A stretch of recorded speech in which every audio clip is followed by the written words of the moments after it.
지난 시간에 이어서 다윗이 위기를 만났잖아요. 근데 그 위기를 만난 그 상황을 어떻게 이겨내는가, 어떻게 하나님을 의지하며 하나님의 도움을 받아서 다윗이 그 어려움을 이겨내고 있는가를 오늘 계속해서 살펴보게 될 텐데, 당시 상황은 그랬지요. 다윗이 이제 이스라엘 땅에서 더 이상 머무를 수가 없었어요. 사울 왕이 계속 죽이려고 쫓아다니니까. 그래서 블레셋 지방으로 도망을 가요. 가드, 도시 이름이 가드인데, 가드에 갔더니 거기서 그 가드 왕이 다윗에게 시글락이라고 하는 동네를 하살하는 거예요. 이게 다 블레셋 지역에 있는 도시들입니다. 시글락에 머물러 있었는데, 블레셋 왕이 사울과 전쟁을 치르러 북쪽 이스라엘 평원 지역으로 올라가게 된 거예요. 그러니까 지금 다윗은 그래도 600명의 군사가 있었잖아요. 따르던 사람들, 그들을 데리고 왔으니까, 너도 블레셋으로 망명을 왔으니까 우리를 위하여서 좀 기여를 해야 되지 않겠느냐. 그래서 다윗을 데리고 사울 왕과 전쟁하러 가요. 그런데 블레셋 사람들 사이에 저 다윗이 이스라엘 민족인데 저 사람을 사울 같은 이스라엘 민족과 싸우게 하면 혹시 다윗이 마음이 변해가지고 변심하면 우리가 더 위기를 당하는 거 아닙니까?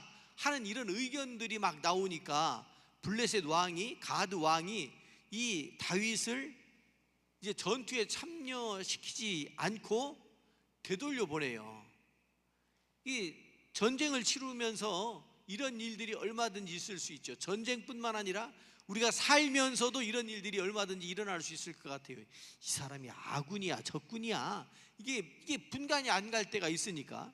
그래서 이제 되돌아와서 시글락에 와서 보니까 전부 불타고 전부 다 빼앗겨 버렸잖아요. 아말렉 족속이. 그 아말렉은 시글락보다 더 남쪽에 있었던 민족이란 말이에요.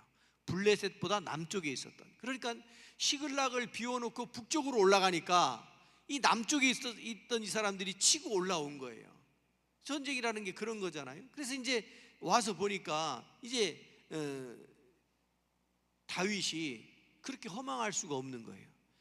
자기는 살려고 자기를 따르는 사람들, 가족들, 또 그 재산들, 이런 걸 지키려고 이스라엘에서 망명해가지고 시글락까지 왔는데, 여기가 이렇게 완전히 다 망가져 버렸으니 이 얼마나 그 황망하게 했겠느냐고요.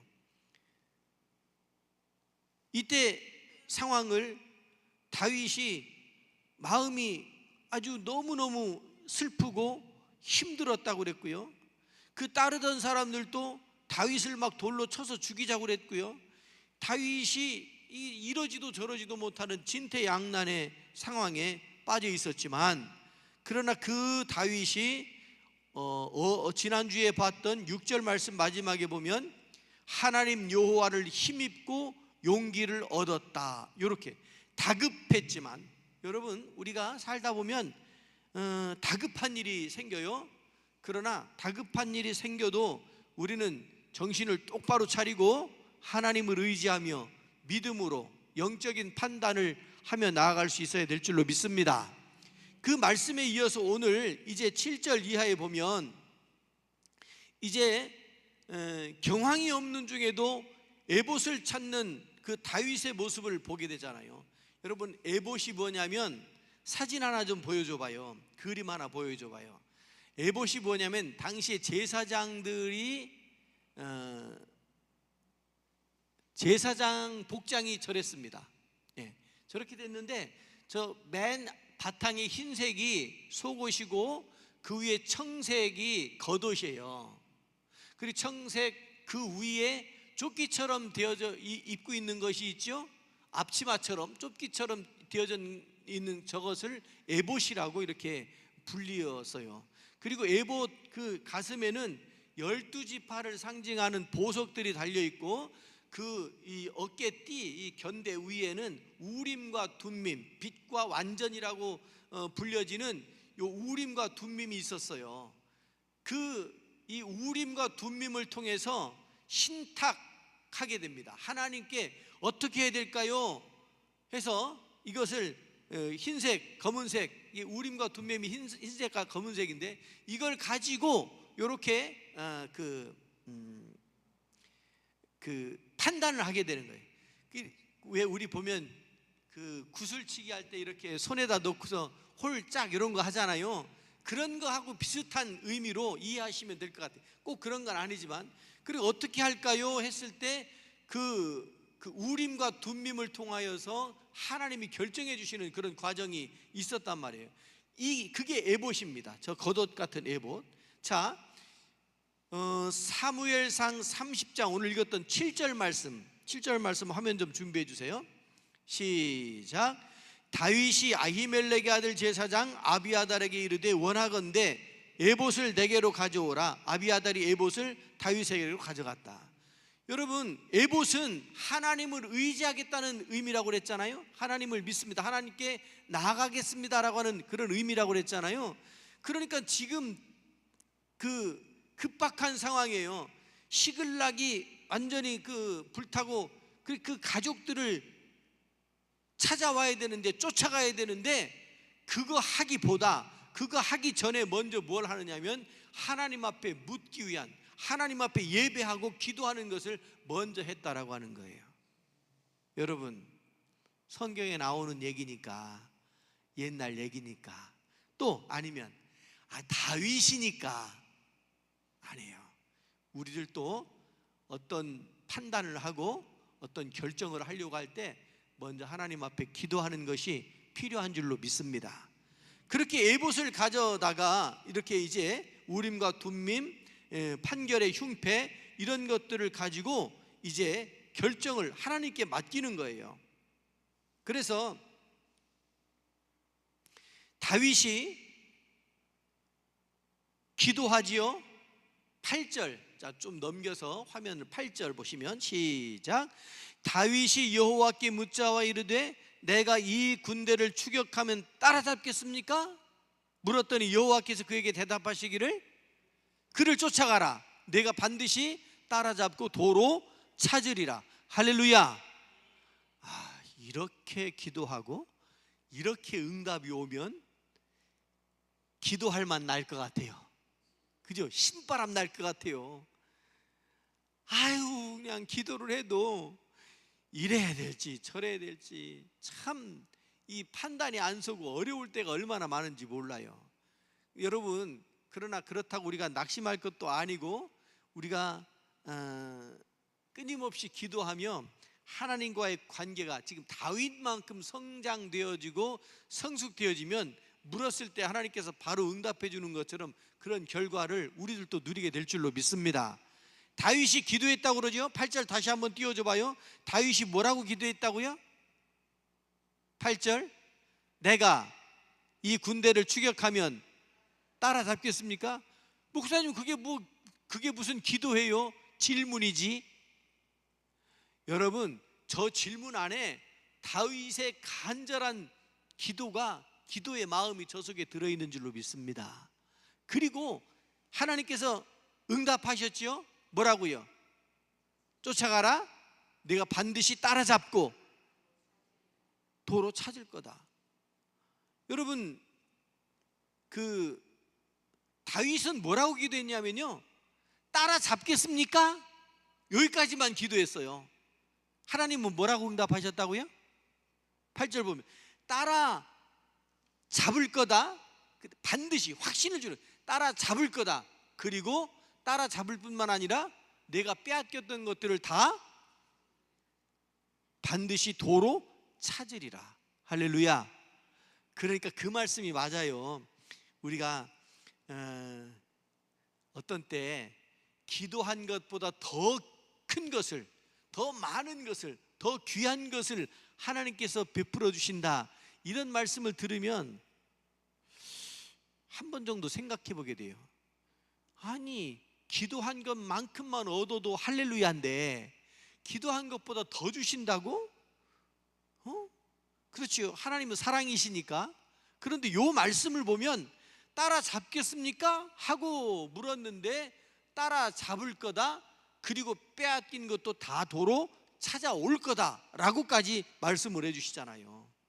그러니 다윗이 정말 그 사울로부터 도망 다닐 때, 그리고 망명해서 모압 땅도 가고 죽임을 당하는 여러 고비를 넘기고 지금 블레셋까지도 왔고, 이런 과정 중에 끊임없이, 여러분 우리가요 시달리고 괴롭힘 당하고 그러면 우리의 심성이, 우리의 믿음이 손상을 입습니다. 우리의 마음이 연약해져요. 흔들려요. 하나님이 진짜 계신가? 이런 생각도 들고, 그리고 믿음도 자꾸만 이렇게 흔들린다고요. 아니야, 내가 믿긴 믿었는데 하나님이 계속 이러신다는 게 받아들일 수가 없는 거죠. 그런데 다윗은 그 과정을 거치면서도 훼손되지 않는 믿음, 할렐루야, 우리가 그 믿음을 본받아야 될 줄로 믿습니다. 보면 아말렉과 전투를 앞두고 어떤 일이 벌어지느냐면 600명의 병사들이 있었잖아요. 600명을 데리고 추격을 해요. 여러분, 추격할 때는 속도가 어때요? 빨라야지요. 막 달려가야 되는데, 속도를 올려야 되는데, 여기 보니까 부솔신에 딱 이르렀는데, 9절 보니까 부솔신에 이르렀는데 보니까 낙오자가 생긴 거예요. 낙오자가 얼마큼 생겼어요? 600명 중에 200명이 낙오가 되는 거예요. 여러분, 3분의 1이 낙오됐어요. 그러면 전력에 많은 손실이 생긴 거잖아요. 그런데 다윗이 어떻게 합니까? 200명 도저히 이 사람들 데리고 가가지고는 안 될 것 같아요. 그리고 힘들어서 따라오지도 못하는데 전쟁을 하라고 그러면 이 사람들의 마음이 어떻겠어요? 사기는 어떻겠어요? 그러니까 아예 다윗이 마음을 바꿔요. 이 200명은 놓고 가자. 사실은 전쟁에 인도주의적 이런 말이 어울리진 않아요. 그런데 그 200명을 놓고 그렇게 하고 400명만 데리고 이제 그 아말렉을 쫓아가는 거잖아요. 여러분, 이런 상황은요 성경에 또 나와요. 이런 상황이 언제 나오느냐면 사사기에 보면 기드온의 몇 명? 기드온의 300용사. 그런데 본래 기드온이 데리고 있었던 군사는 모두 몇 명이었나요? 32,000명이었어요. 32,000명이면 든든했습니다. 그런데 그 32,000명을 데려다 놓고 이제 미디안과 전쟁을 치러야 되는데 전쟁터에 나가자 그랬더니 32,000명이 다 같이 갑시다 그러는 게 아니고 웅성웅성 거리는 거예요. 미디안하고 싸워봐야 우리가 이길 수 없다는 둥, 지금 내가 근심 걱정이 빠져 있다는 둥, 여러 가지 핑계들이 있는 거예요. 그래서 미디안과의 전쟁에서 두려워하던 사람들을 빼놔요. 그게 몇 명이냐면 22,000명 빼놓고 10,000명만 딱 데리고 나가요. 10,000명. 여러분, 어떤 장군이 32,000명이 있는데 22,000명 떼놓고 10,000명만 데리고 가고 싶겠냐고요. 농사 지을 때 정말 바쁠 때는 어린아이 하나가 와가지고 도와주는 것도 힘이 된대잖아요. 전쟁터가 그런 거예요. 누구 하나라도. 그래서 우리나라 한국전쟁에도 보면 그 뭐라더라? A특공대라고 그랬나? A특공대 혹시 들어보셨어요? 특공대 맞나? A특공대가 뭐냐면 군인들은 고지에서 전투를 하고 주민들 중에 지게에다가 보급품을 싣고 보급품을 지고 먹을 거, 뭐 탄약 이런 것들을 지고 보급하는 사람들이 있었던 거예요. 지게가 영어 알파벳 스펠링 뭐하고 닮았어요? 네? H하고 닮았어요. 그래서 그 공식 문서에 나와요. A 특공대로. 여러분, 보급하는 사람들은 안 죽나요? 전쟁에서 이기려면 보급선부터 끊어놓는 게 그게 얼마나, 이 A 특공대들의 활약이 아주 뛰어났다고 하는 이야기들, 우리 한국 전쟁사에 그런 이야기가 있다는 거예요. 하나라도.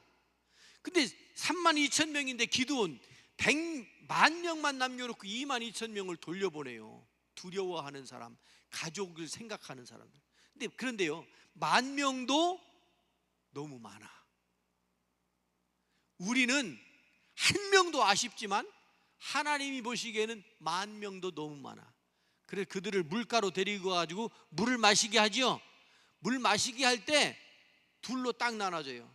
목마르니까 팍 가가지고 고개를 쳐박고 막 그냥 그냥 이렇게 마시는 사람이 있는가 하면, 어떤 사람들은 물을 떠서 입에다 대서 이렇게 마시는 사람들이 있었단 말이에요. 어떤 차이예요? 군인인데 군인의 정신을 망각한 거예요. 9,700명은. 그러니까 목마른 게 우선이에요. 그런데 군인은 자기 목마른 게 중요한 것이 아니고 적군이 오는지 경계도 해야 되고 우리 편을 지켜야 되잖아요. 300명만 이렇게. 그러니까 진짜 전쟁에서, 전투에서 이길 만한 300명만 데리고 나간 게 기드온의 300용사잖아요. 여러분, 숫자가 많고 적음이 중요하지 않다. 오늘날 교회도 비슷한 거 있잖아요. 교회예요. 물론 한 영혼 한 영혼 귀해요. 그런데 진짜 참된 믿음이 있는 사람이 얼마나 될까? 이거를 우리 주님께서 찾으시잖아요. 우리 주님께서 언제 재림하신다고요? 네? 누구요? 그렇게 너무 크게 대답한 거 아니에요? 수요일 밤에라고? 아이고, 옆에 지금 오늘 못 오신 분 어떻게 하려고 그렇게 크게 대답하는겨? 여러분, 예배를 소중히 여기고 하나님께 영광 돌리기를 원하는, 바쁘지요. 할 일 많지요. 그럼에도 불구하고 여러분은 한가해서 이 자리에 와 계신가요? 아니잖아요. 하나님 앞에 예배하고 말씀을 듣고 말씀을 깨닫고 그 말씀대로 살려고 애쓰는 심령들이 바로 여러분들 아니겠습니까? 기드온의 300용사 아니겠습니까? 여기 지금 다윗이 따라갔던 그 400명 아니겠습니까? 그래요.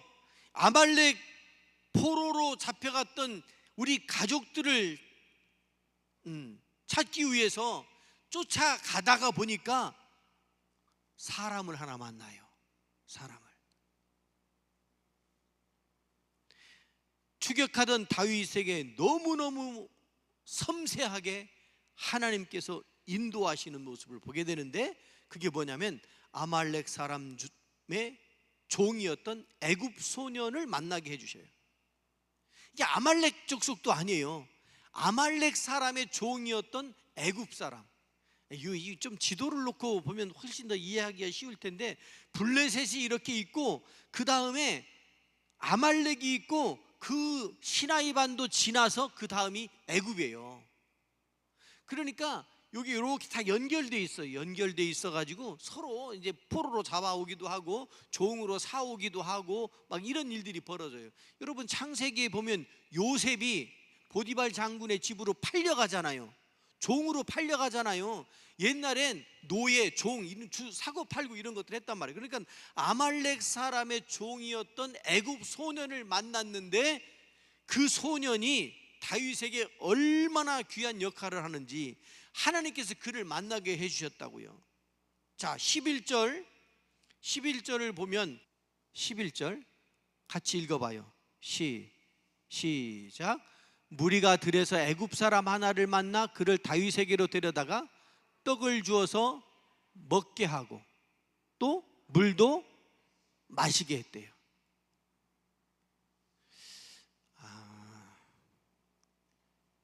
이 중국 공산당 대장정 그 이야기를 하면 여기에 딱 맞는데, 시간을 좀 아껴야 되겠어서 그 말씀은 나중에 아껴놨다가 나중에 말씀드릴게요. 대장정, 중국의 공산당 대장정 때 모택동이 정말 17개의 산맥을 넘고 18개의 큰 강을 건너면서 많은 군사들 손실을 봐요. 그럼에도 불구하고 백성들을 안 건드려요. 국민들을 안 건드린다고. 그래서 나중에 중국 국민들로부터 공산당이 지지를 받아요. 여러분, 이거 쉬운 일 아니에요. 지금 다윗이 애굽 소년을 만났잖아요. 근데 그에게 여러분, 전쟁이 언제까지 될지 모르는데 먹을 거 하나라도 아껴야 돼요.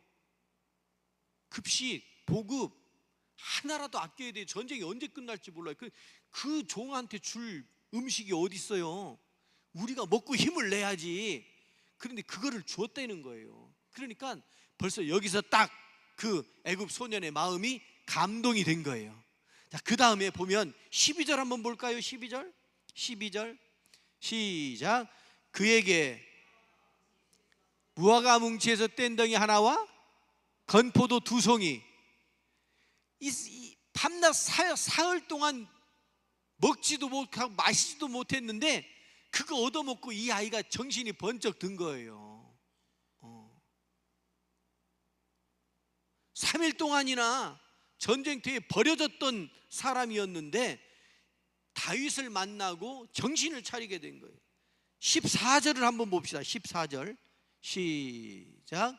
우리가 그렛 사람의 남방과 유다에 속한 지방과 갈렙 남방을 침노하고 시글락을 불살랐습니다. 누가 하는 얘기예요? 우리가 누구예요? 우리가 아말렉 족속을 얘기하는 거예요. 아말렉 족속에 속해 있던 이 애굽 소년이 지금 정보를 주는 거예요. 다윗에게. 우리가 시글락을 침략했습니다. 그 다음에 15절 시작. 다윗이 그에게 이르되 내가 나를 그 군대로 인도하겠느냐 하니 그가 이르되 당신이 나를 죽이지도 아니하고 내 주인의 수중에 넘기지도 아니하겠다고 하나님의 이름으로 내게 맹세하소서. 그리하면 내가 당신을 그 군대로 인도하겠습니다. 여러분, 전쟁터에서요 이 상황이 벌어지면 게임 끝. 어디에 있는지, 몇 명이나 있는지. 그래요. 위기 속에서 그 급박함 속에서도 침착하게 그 포로로 붙잡혀온 그 소년을 잘 후대해 주었더니, 여러분, 이 포인트입니다. 살다가 보면 아주 힘든 일이 생겨요. 그러면 나를 못 살게 구는 사람이 생겼다고 쳐요. 그럼 그 사람한테 맞대응하면 이게 복수가 복수를 낳아요.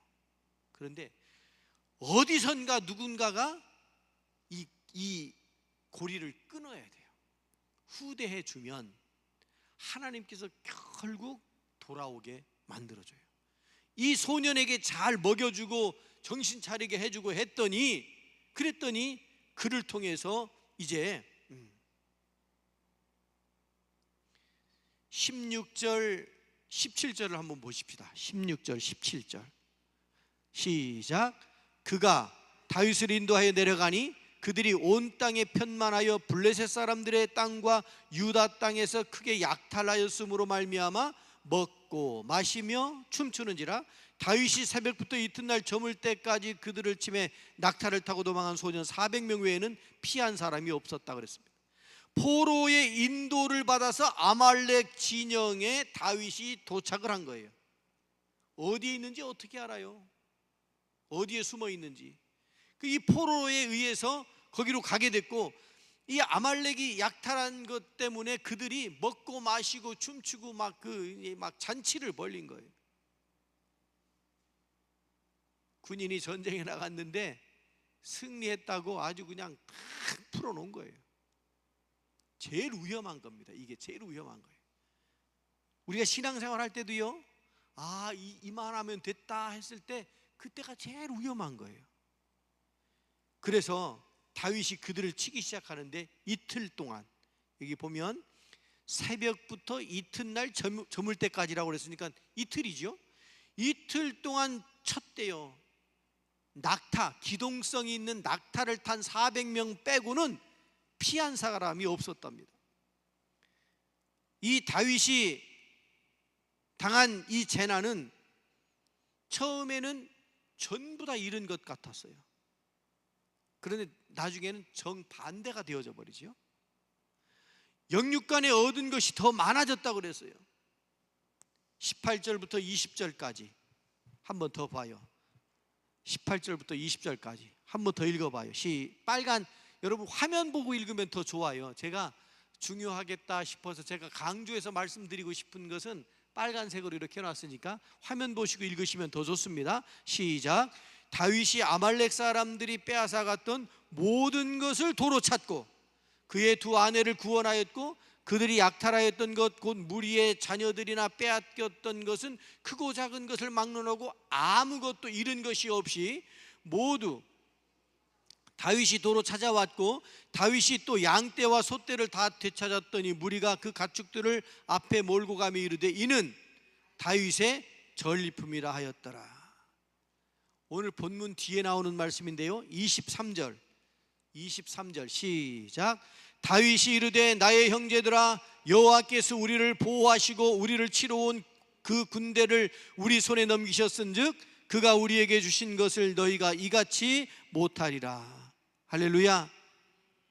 로마서 8장 23절 말씀, 로마서 8장 28절 말씀 시작. 우리가 알거니와 하나님을 사랑하는 자 곧 그의 뜻대로 부르심을 입은 자들에게는 모든 것이 합력하여 선을 이루느니라. 할렐루야. 여러분, 뜻밖의 포로를 잡아오고 뜻밖의 그의 안내를 받아서 생각하지도 못했던 잃어버렸던 것 전부 되찾아오게 되잖아요.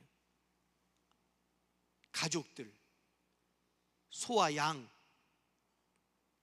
이게 다 재산이거든요. 이걸 다 되찾아오는 거예요.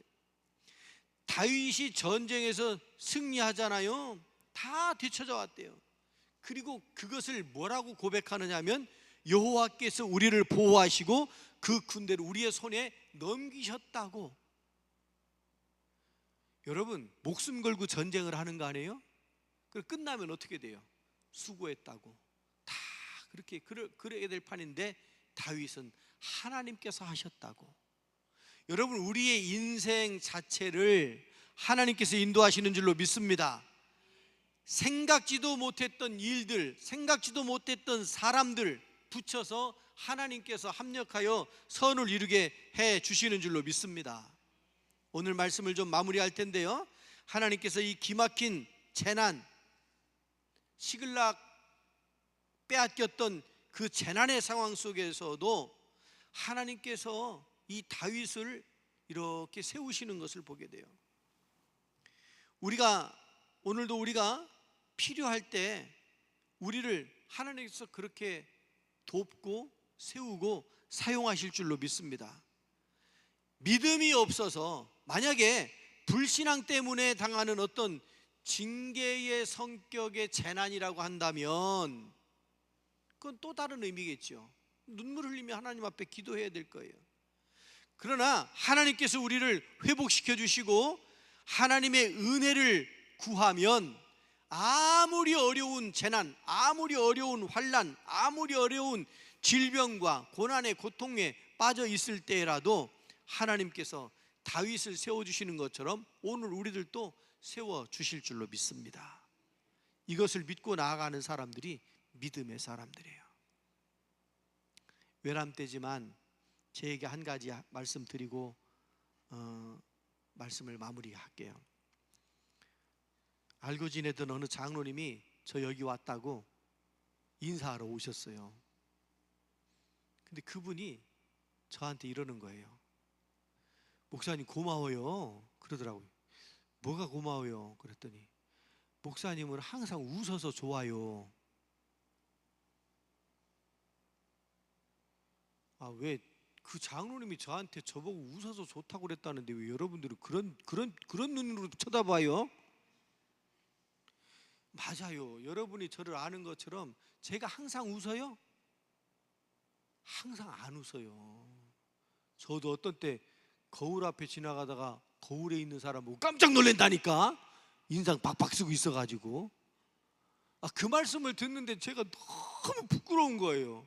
아닌데 나도 어떤 때 막 소리 지르고 성질 내고 막 그러는데 저를 보면 항상 웃었대. 그래서 제가